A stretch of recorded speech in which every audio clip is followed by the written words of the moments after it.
I was speaking to someone on the phone, actually a new client the other day that wanted to start this path of inner exploration, and as we were talking, I asked her what she thought that she might want to work on, and through the conversation she said, well, David, I don't really know what my thing is that I'm supposed to be going after, the major goal that I have in life, but I will tell you what I'm really unhappy with. And I said, what's that? And she said, the fact that I'm 45 years old, I'd never been married, and I get crap about it all the time. Hi, I'm David Essel. When I heard that energy in her voice, I said, oh my gosh, I think this might be the one thing that we need to work on. There is an immense amount of pressure, there always has been, and possibly always will be, for women in society in their 30s, 40s, and 50s to, if not be married, to definitely be in a relationship. And today I want to talk about how that is such a stigma, stereotype, and a challenge for women today who are single, and many by choice, and many by a really healthy choice. So the question is, how do you know if you're single and you're happy and it's a healthy choice, or how do you know that you're running from intimacy and fear? It's a really good question, isn't it?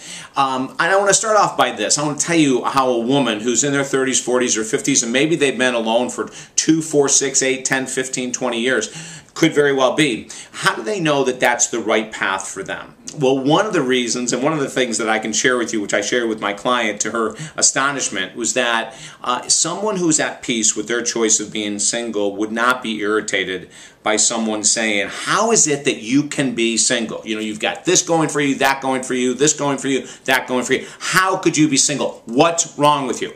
When that is posed to them, the person would not become emotionally upset. They wouldn't be irritated, they wouldn't be frustrated. Isn't that something? That's one of the ways you know that you're at peace with your singlehood.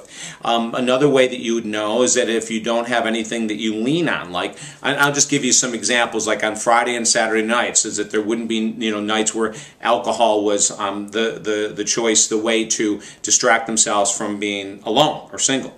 That food wouldn't be it, that nicotine wouldn't be it, that drugs wouldn't be it, that activity would not be it. In other words, someone who was a woman in our society, and it could also be a man, I'll do a separate segment on that, but a woman in our society who's alone at 30, 40, 50, or 60 would be very comfortable with multiple ongoing weekends alone, weekend evenings alone, weeknights alone. They wouldn't feel the need to have all kinds of distractions. Those distractions can be substances, that can be even activity that distracts them from being with themselves.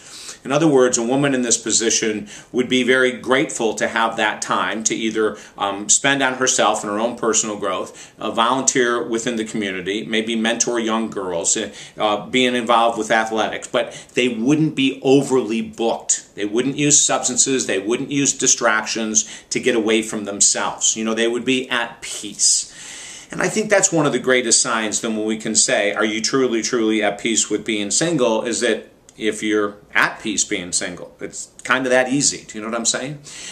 Many women that I've worked with, and the woman that I just started with, there still is resentments against men in her life. Former lovers, there's resentments from growing up without a strong father figure. There's a lot of resentment. So she reacted harshly to the questioning, how could you be single when you have all this going through?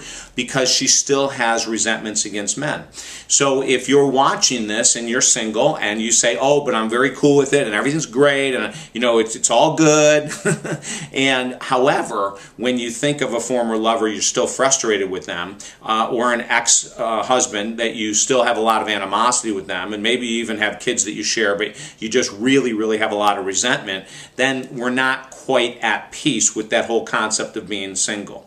So I hope that this video will help you today, and if you have to look in the mirror and you say, wow, I tell all my friends I'm fine with it, but I get ticked off when someone asks me, or I really don't trust men and I don't think they are trustworthy, if I'm going to be really honest with myself, and I do use things to escape and distract myself, especially on Thursday, Friday, Saturday, Sundays, whether it be too much activity, overbooking myself, or substances, food, alcohol, nicotine, etc., then we really want to look down and use this as an opportunity, use this video as a vehicle to heal and to get help and to reach out and to talk to someone who can help you. It could be a coach, it could be a therapist, it could be a minister. But the point is that there's a lot of awesome women in this world who are single, 30s, 40s, 50s, and 60s by choice, and are at peace. And if you're one of those, take your hat off and jump up in the air and yell, just scream, Yahoo! You know, and if that's not you, and if you say, okay, some of these things David is talking about, that's definitely me, I need to clean it up, you know, so that I can be at peace with myself, then this video should be an incentive to start the work, okay? Whatever side of the fence you fall on, acknowledge that that's where you are. Be honest and truthful with yourself, and then rock on in your singlehood. I'm David Essel, and if I can help you, talkdavid.com.